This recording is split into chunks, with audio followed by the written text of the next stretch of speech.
अलीगढ़ में सीएम योगी आदित्यनाथ का अखिलेश यादव पर हमला, कहा जिनके सपने में भगवान आते हैं वो भूल गए कि कृष्ण की नगरी में ही पिछली सरकार में कोसी दंगे हुए, जवाहर बाग कांड भी हुआ।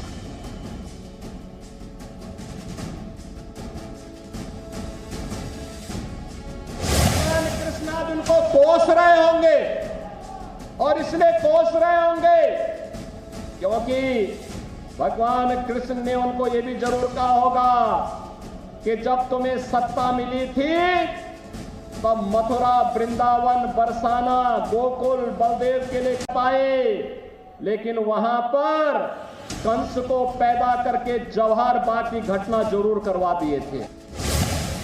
समाजवादी पार्टी अध्यक्ष अखिलेश यादव ने अपनी प्रेस कॉन्फ्रेंस में बीजेपी पर तंज किया, कहा हर रात श्री कृष्ण सपने में आते हैं और कहते हैं कि समाजवादी सरकार बनाने जा रहे हैं।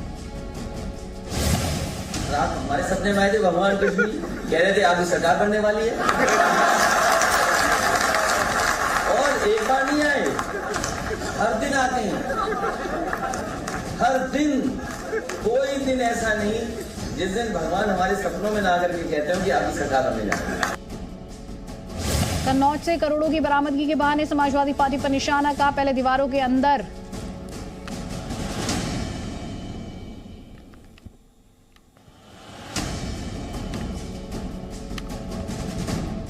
प्रदेश में दंगा नहीं, अब भाइयों बहनों प्रदेश में गन्ना उत्पादन होता है। पहले गन्ना नहीं, पहले दंगों का उत्पादन होता था, अब प्रदेश में गन्ने का उत्पादन हो रहा है। यूपी चुनाव से पहले अलीगढ़ में आज सीएम योगी ने कासिमपुर पावर हाउस का किया उद्घाटन, साथ ही कई विकास परियोजनाओं का शिलान्यास किया। यूपी के कैबिनेट मंत्री सिद्धार्थनाथ सिंह का अखिलेश यादव पर तंज, ट्वीट कर कहा बाबर और जिन्ना से फुर्सत मिली और अब भगवान श्री कृष्ण दिखने लगे, अभी समाजवादी पार्टी को महादेव भी दिखेंगे। यूपी के डिप्टी सीएम का समाजवादी पार्टी पर तंज, कहा सपने में 400 सीट लाने वालों को विधायक नहीं टेंट की 400 कुर्सियां मिलेंगी।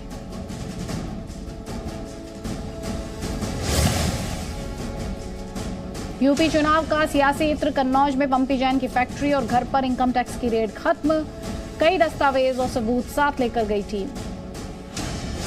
केशव मौर्य का बयान, अखिलेश यादव को हर कार्रवाई में कन्नौज का इत्र नजर आता है, लेकिन प्रदेश सरकार जो कार्रवाई करेगी उसमें दोषी पाए जाने पर आगे कार्रवाई होगी, नहीं तो जांच के बाद छोड़ दिया जाएगा।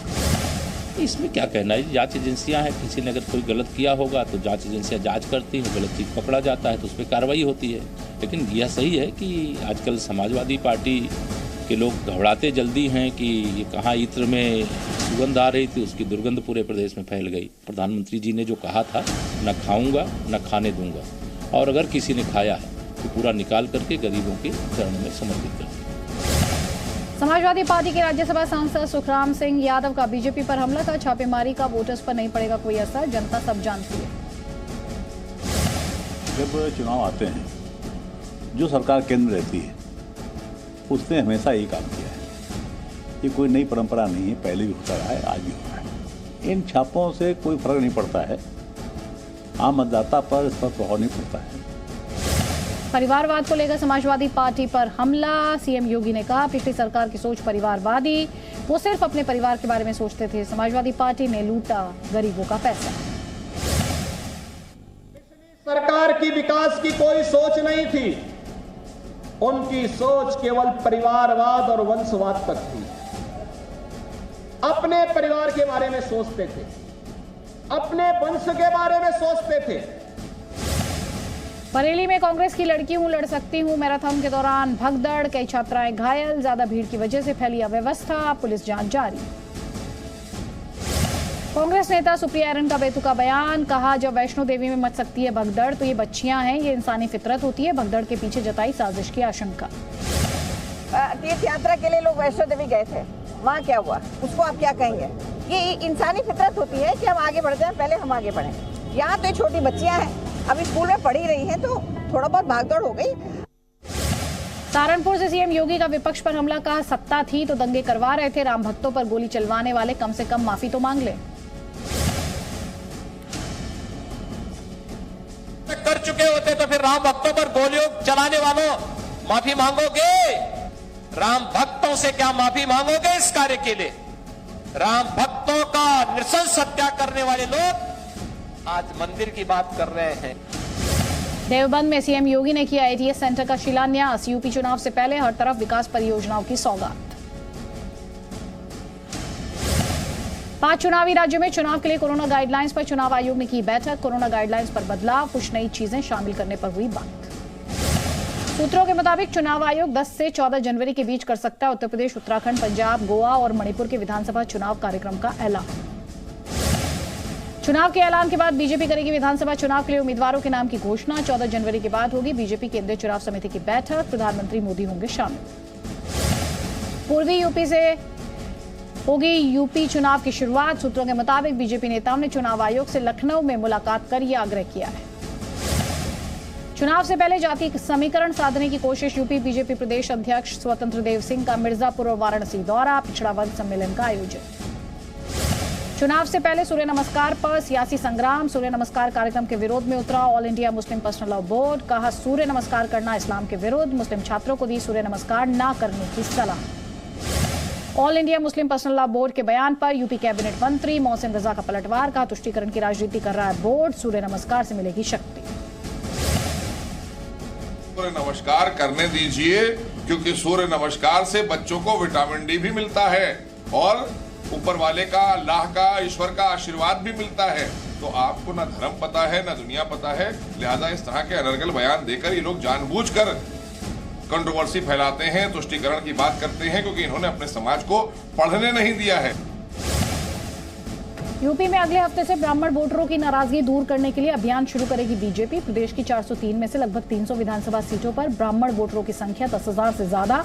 इन सीटों पर ब्राह्मण सम्मेलन, प्रबुद्ध सम्मेलन, डोर टू डोर कैंपेन करेगी बीजेपी। यूपी के संभल में बहुजन समाज पार्टी के नेता हाजी शकील कुरैशी का विवादित बयान। कहा अगर मैं विधायक बना तो मुसलमानों के घर पुलिस की घुसने की हिम्मत नहीं होगी। पीएम मोदी ने मणिपुर को दी सौगात। 4,800 करोड़ रुपयों से ज्यादा के 22 प्रोजेक्ट्स का किया शिलान्यास। पीएम मोदी ने अपने संबोधन में विपक्ष पर साधा निशाना। कहा कुछ लोग सत्ता पाने के लिए मणिपुर को फिर से अस्थिर करना चाहते हैं। ये लोग उम्मीद लगाए बैठे हैं कभी इन्हें मौका मिले और कभी अशांति का खेल खेले। पीएम मोदी ने उठाए पिछली सरकार की नीतियों पर सवाल। कहा पहले की सरकार की नीति थी पूर्व की तरफ मत देखो, हमारी सरकार की पॉलिसी एक्ट ईस्ट पॉलिसी है। पूर्वोत्तर की तरह दिल्ली में तभी देखा जाता था जब यहां चुनाव होते थे, लेकिन हमने पूर्वोत्तर के लिए एक्ट ईस्ट का संकल्प लिया है। उत्तराखंड के उधम सिंह नगर में केंद्रीय परिवहन मंत्री नितिन गडकरी और सीएम धामी का रोड शो। उधम सिंह नगर में उत्तराखंड विजय संकल्प यात्रा। कहां डबल इंजन की सरकार में उत्तराखंड का हुआ है विकास। उत्तराखंड के विकास को डबल इंजन लगा। मोदी जी के नेतृत्व में भारत सरकार का और हमारे राम जी के नेतृत्व में उत्तराखंड की सरकार का एक जवान, नौजवान, उत्साही, निर्णय करने वाला और उत्तराखंड को तस्वीर को बदलने की ताकत रखने वाला नेतृत्व उनके रूप में आता है। उत्तराखंड में साफ सुथरी छवि वाले उम्मीदवारों को चुनाव मैदान में उतारेगी बीजेपी। प्रदेश अध्यक्ष मदन कौशिक ने कहा टिकट बंटवारे को लेकर प्रक्रिया शुरू। 8 जनवरी तक मिल जाएगी दावेदारों के पैनल की लिस्ट। भारतीय जनता पार्टी में जीतने वाला युवा और महिला उनको प्रतिनिधित्व देंगे ज़्यादा, लेकिन ये भी मानकर चलिए कि एक प्रक्रिया लोकतांत्रिक प्रक्रिया है, नीचे से ऊपर तक हम करेंगे।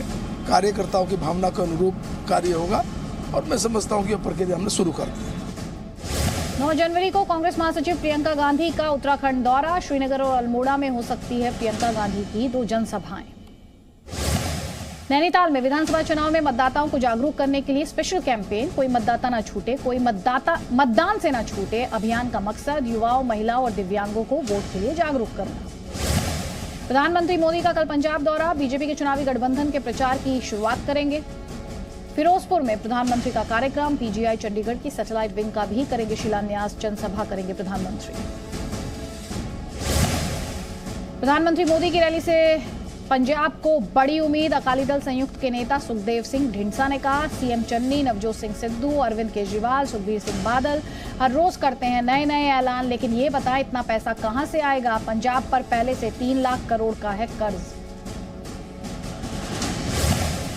पंजाब में बीजेपी गठबंधन में सीटों के बंटवारे और साझा घोषणा पत्र के लिए 1-2 दिन में होगा समिति का ऐलान। चुनावों के ऐलान के बाद पीएम मोदी के पंजाब के होंगे कई दौरे। बीजेपी को भरोसा, पंजाब में इस बार बीजेपी गठबंधन को पूर्ण बहुमत मिलेगा। Presenting B News app available on Google Play and App Store. Download it now.